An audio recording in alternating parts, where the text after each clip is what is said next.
सुप्रिया का मामला अभी शांत भी नहीं हुआ था कि पटना जंक्शन से 4 युवक मिलकर एक महिला का अपहरण कर लेते हैं।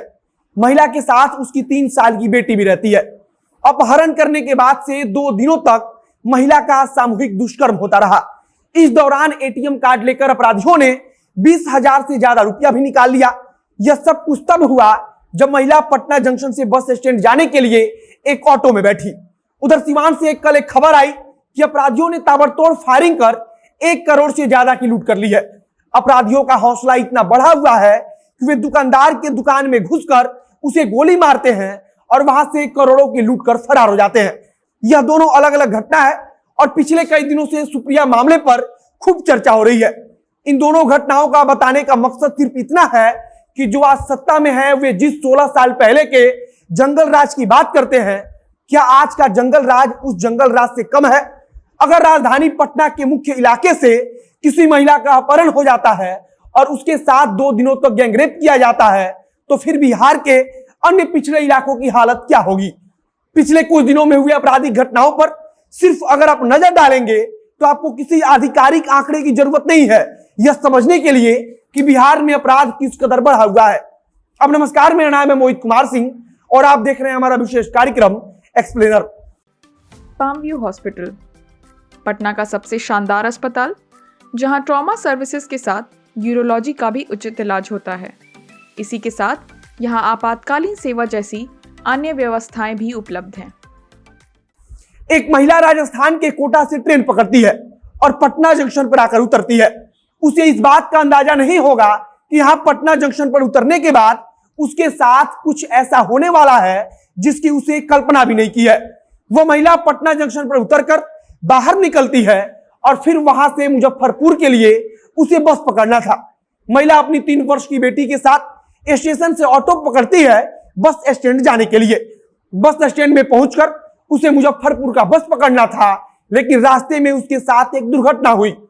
ऑटो में ड्राइवर के अलावा और 2 लोग पहले से मौजूद थे और कुछ दूर आगे जाने के बाद इनमें से एक व्यक्ति ने अधिक गर्मी का हवाला देते हुए अपना रुमाल निकाला और महिला के मुंह के सामने उसे झाड़ दिया। महिला के अनुसार इसके बाद से उसे पता ही नहीं चला कि किस प्रकार से उसे कहां ले जाया गया। सुबह लगभग 5 बजे जब महिला को होश आया तो उसने खुद को एक फर्टिलाइजर की दुकान में पाया। महिला ने ऑटो में जिन 2 लोगों को देखा था उनके अलावा और भी 2 लोग महिला के साथ मौजूद थे।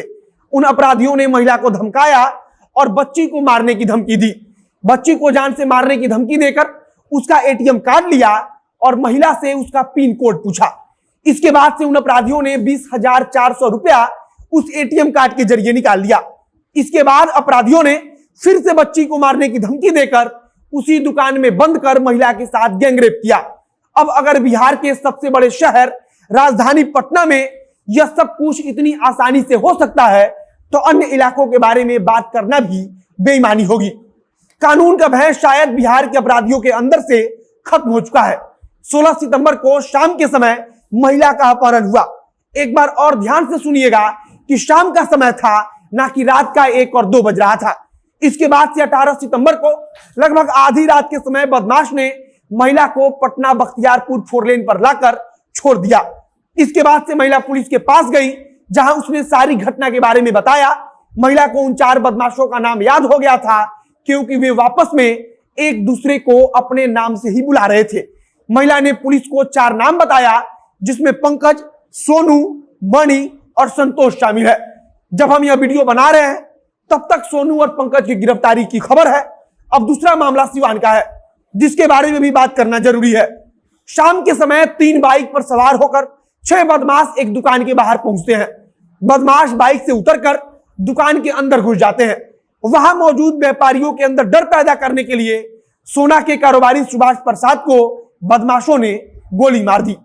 इसके बाद से दुकान के अंदर से अपराधियों ने सोने और चांदी का जेवर उठाकर एक बोरे में भरा और वहां से चले गए।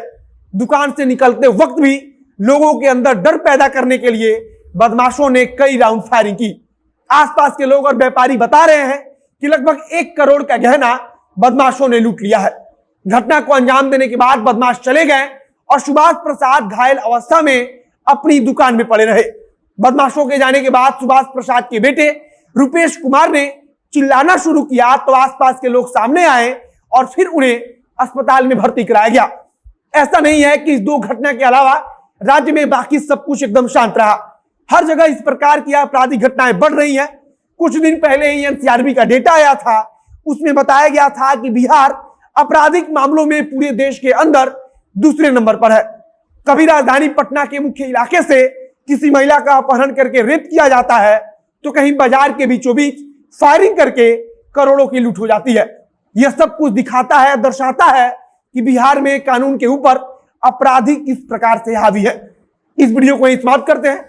वीडियो को शेयर कीजिएगा, फेसबुक पेज को लाइक कीजिएगा। अब अंत में मेरा नाम है मोहित कुमार सिंह और कैमरे के पीछे ओम प्रकाश खड़े हैं। बहुत बहुत धन्यवाद।